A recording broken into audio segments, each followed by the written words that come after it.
was on the tube and I got a phone call from a friend of mine who'd been listening to the BBC radio, and I think she'd heard the 2 o'clock news, and she said, "Have you heard Quentin Crisp died?" I think initially I was just shocked. I remember Quentin always saying that he felt a kind of mild surge of excitement when he heard about the death of anybody he knew, and I think I felt that. You see, I want a significant death.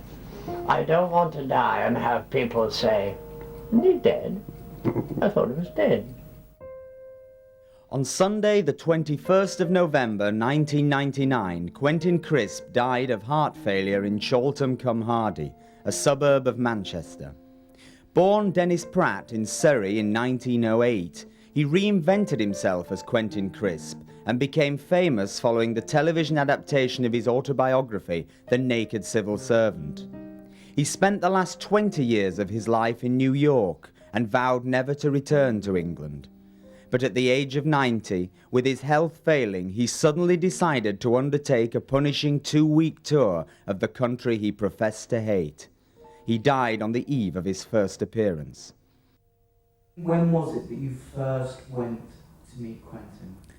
First went to meet Quentin in March 1999 with Bette Bourne to research the play, and we went to East 3rd Street and we went to the flat and we sat with him on the bed for 2 or 3 hours and we drank brandy and he told us stories. What was your reaction when Bette rang you and said that they want you to play you? That I took calmly, because a man at the Edinburgh Festival decided to imitate me. To do this, he wore a red wig and makeup. And in order to advertise his show, he walked through Edinburgh and he was attacked. Would you come and see this man impersonate you? Please don't. Don't, that's That horrible. man? This man. In what? Impersonate you. Oh, no. No, I shan't see that. He will impersonate me in England. And I don't go to England. Never. Never. If we brought him here, put him there. That's right. Oh, no. He can do just as he pleases. He would be slightly embarrassed if I were in the audience.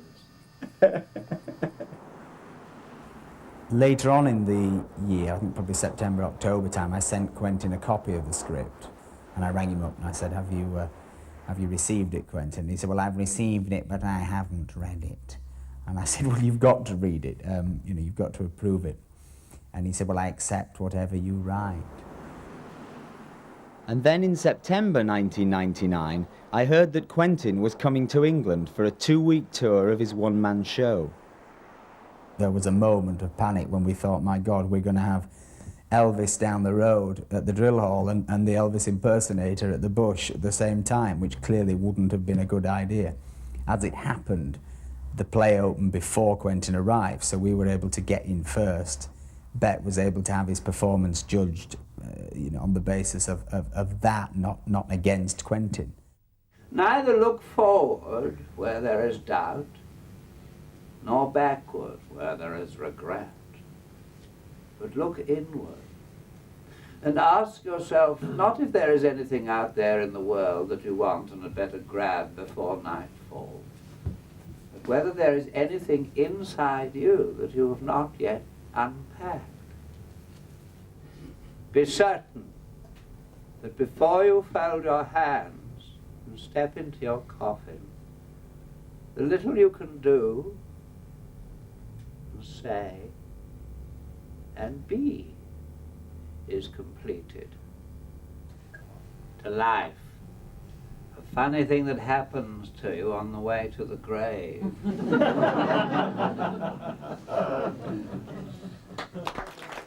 Just days after the show opened, Quentin died, and I have now been asked to write a book about the year that I knew him. In the manner of his going, there was something of the essence of the man. I think if one can make sense of the circumstances surrounding his death, then in some ways you can make sense of the enigma that was his life.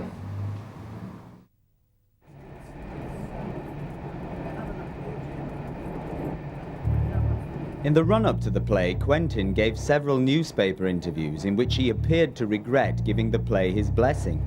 He'd only ever seen Bette do comedic work and seemed worried that we were going to send him up. He was very enthusiastic when I told him I was going to do it. He said, "Oh, that'll be fun."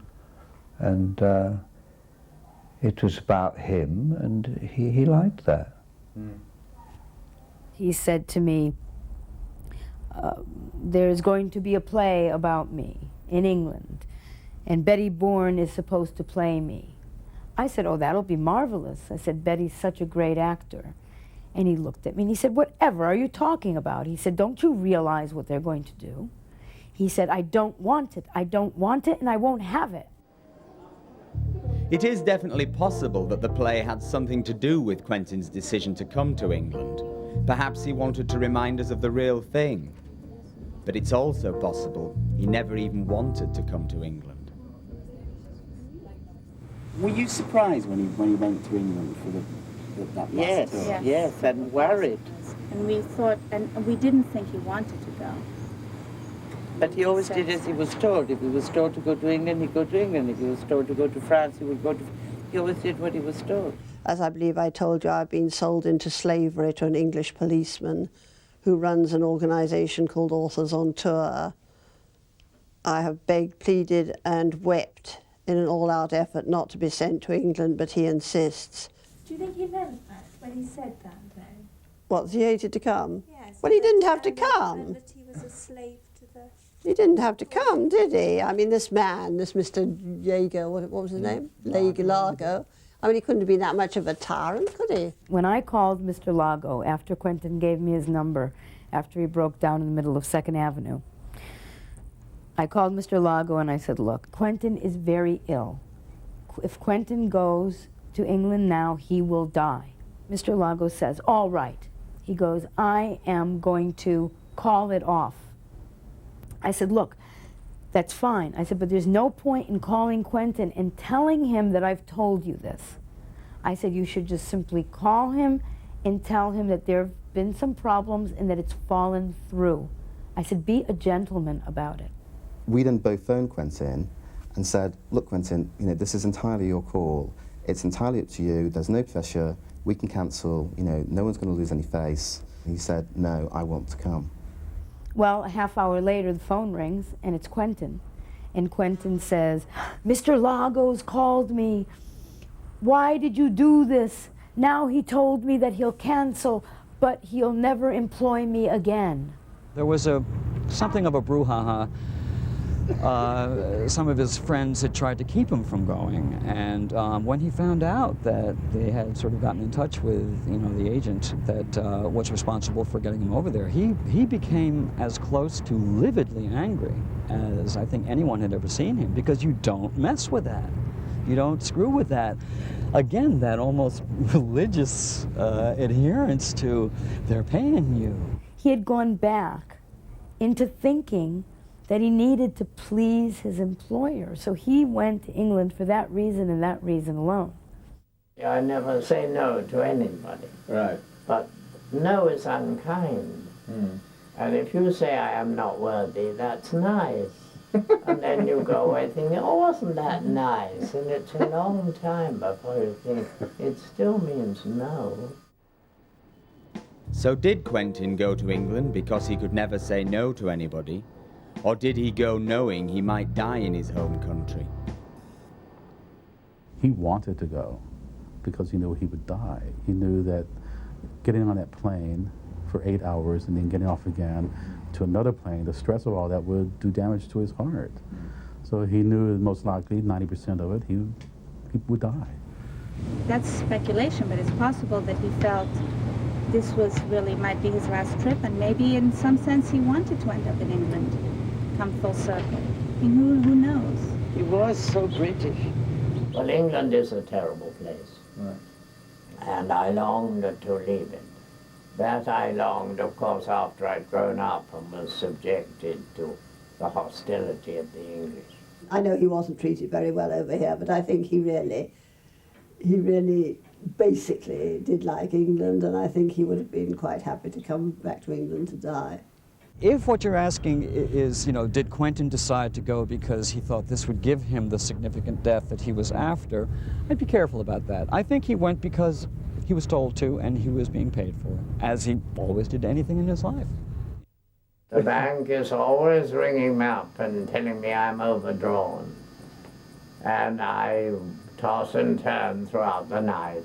And in the morning I run all the way to the bank and I fling myself down in a chair opposite the bank manager's desk and weep and pray for death. Perhaps Quentin did expect to die in England, because during his last week in New York, he redrew his will and even appointed a new executor. He was concerned that a lot of things that he desired would not happen, and that he asked that I would be his executor, and so I said yes. Who had been helping him with his daily stuff but Mr. Ward, and doing a brilliant job of it. I was happy when I heard that, and not surprised at all, because Quentin was taking care of himself in the most direct way possible. The will was finalized not too long before he went off to England. It was signed the 14th of November, and he died the 21st. Yeah, and I spoke to him the day that he was signing the will, and he was in really bad shape. He was very upset, because he said that he had an errand, and he was very upset about it, and he didn't want to go. And once he signed his will, he smiled and looked up and says, "Now I can die." Do you remember what the last thing he said to you was? I love you. Really? I can't talk about it. What is love? I don't understand it. On Thursday, before he left for England, I said, "Quentin, I just want to say goodbye, just in case you die while you're in England." And he said, "Oh, that would be nice." I said, "Yes, I just want to say that I really have been very fond of you all these years." And he went, "Thank you," which is Quentin for, "Oh, that's enough of that." On Friday, 19th of November, Quentin left New York's JFK airport with 2 small travel bags and 1 change of clothing. And if he looked out of the window, he might have seen his beloved city disappearing for the last time.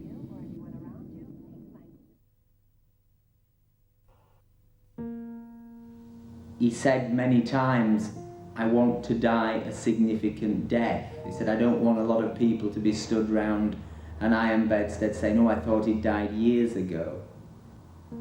He was a man who was famous for being famous. And I think he wanted to die in the spotlight, and he did. Quentin left New York with his travelling companion, Chip. He was in a wheelchair, he had an enlarged heart and a crippling hernia. On the plane, he was pampered by stewards and took full advantage of the complimentary whiskey, lining up a collection of miniatures on the tray in front of him. And when he arrived in Manchester Airport, he was met by Mark Ball. When I met him and Chip at Manchester Airport, people were coming up to him in the arrivals hall and saying, "It's Mr. Crisp, isn't it? It's so nice to meet you. It's so nice you're here." And consequently, he was in very good form. We then drove to Emma's house, where we were staying for the duration of the green room dates. As soon as we walked through the door into the living room, Quentin immediately kind of gives a chuckle of satisfaction, because there's this big open fire. Do you miss anything about England? Well, I was asked that, and I racked my brains, such as they are, and I decided I missed my gas fire. And everyone said, "You must miss something other than your gas fire." But I don't. What was his physical state like? I mean, how well was he, do you think? Not well.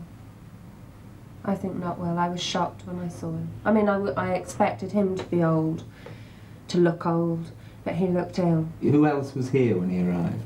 Chip, who he was travelling with from America, and myself and my little boy, Kia. Did you meet Quentin, Kia?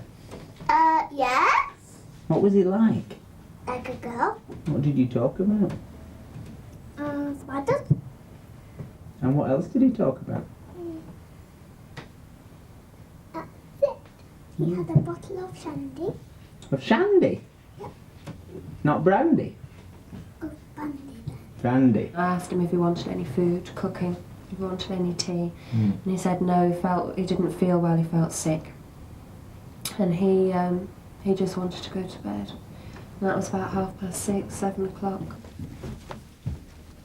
Yeah, and this is where he stayed.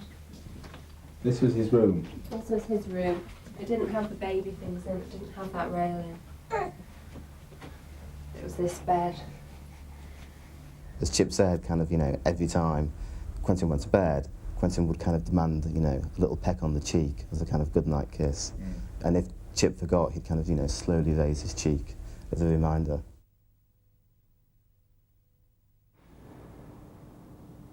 What happened the next morning? We woke early. I listened to see if there was any noise, if he was awake, so I would have asked him if he wanted tea or breakfast.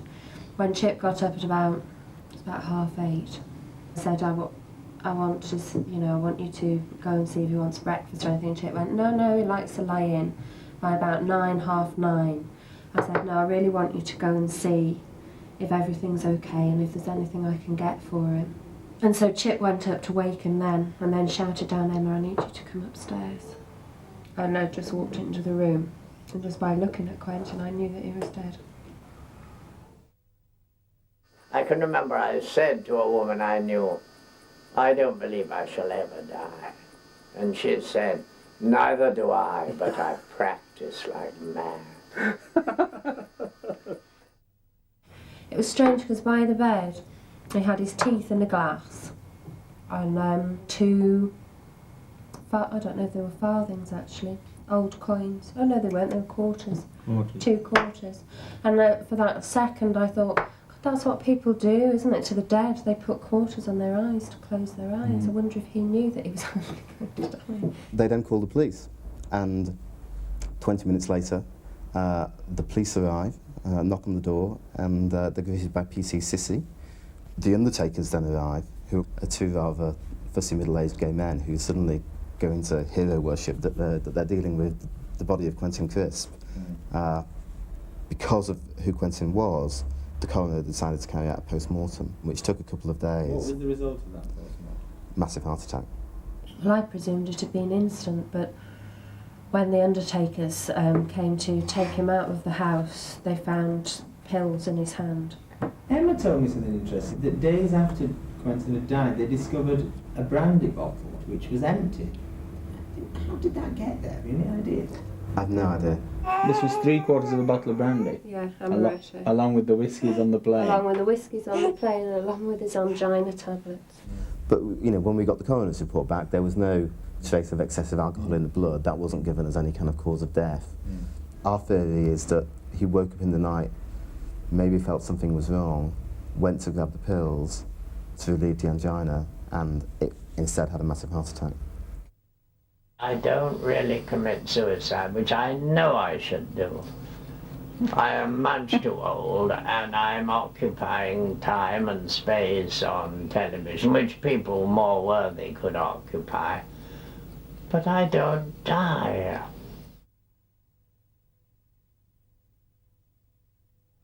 Quentin Crisp There's a file. Quentin Crisp file, which has got some of the original press packs. This is actually one of the tags attached to his luggage. We arrived at Manchester Registrar's office to be greeted by this very kind of chirpy, bubbly Mancunian. Her office was entirely crammed with dolls, posters, flags of Eric Cantona. She asks us all sorts of details about the death, and then one of the questions she asks is, what was Mr. Crisp's occupation? Both me and Chip say being. And I said, I don't do anything. I'm in the profession of being. Quentin's death was registered under both his name and under Dennis Pratt, which is his original name. And we had to have the name Dennis Pratt on the coffin on the side, although it said Quentin Crisp on the top. But Quentin was also known as Bernard Smith, and that was how Manchester Crematorium had billed the cremation. So he went to his maker under 3 names? He went to his maker under 3 names. We went up to Manchester for the cremation.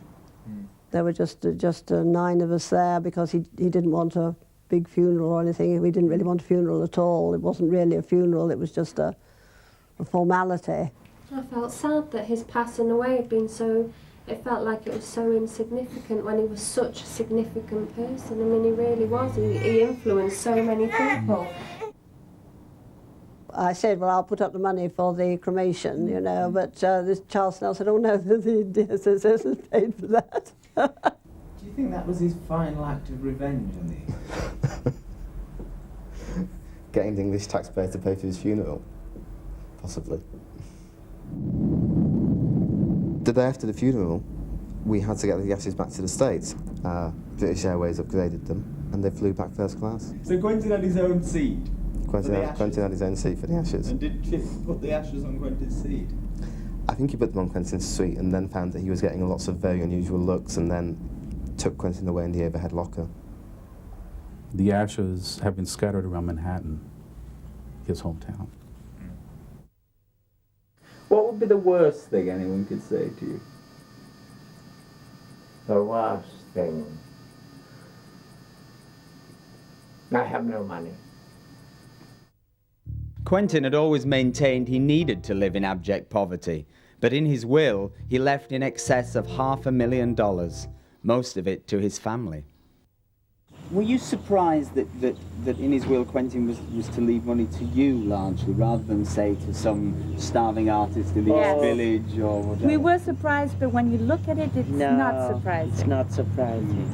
It's not surprising. Why is it not surprising? Because he was very traditional. He was very, yes. I think he would have thought that's not the done thing. Right. What are you going to do with the money? I thought that I would use it to make my life easier. So we're having a few things done to the house and maybe an extension, and I did think I might get a cleaner, but I don't know whether he would really approve of that. What would you like to do with the bits from the room? Well, the initial thought was to possibly recreate the room in another space, possibly a museum of it. Do you think he'd have cared about whether his materials were kept for an archive? Whether No. So how does that square with you, with the Post Foundation, which is something to maintain the memory and the legacy and to store away the objects, that, these memorabilia and things? Well, maybe selfishly on my part, I want to perpetuate Quentin Crisp. Tell us about the foundation. Tolerance is the main theme of the foundation, I believe. He spent a whole 90 years of being tolerant of other people, but other people were not tolerant of him. I've never concerned myself with anyone else's life. Someone wrote to me and said, "You're a lonely, embittered old queen. Is never interested in anything that matters to anyone else." And I thought, that's true.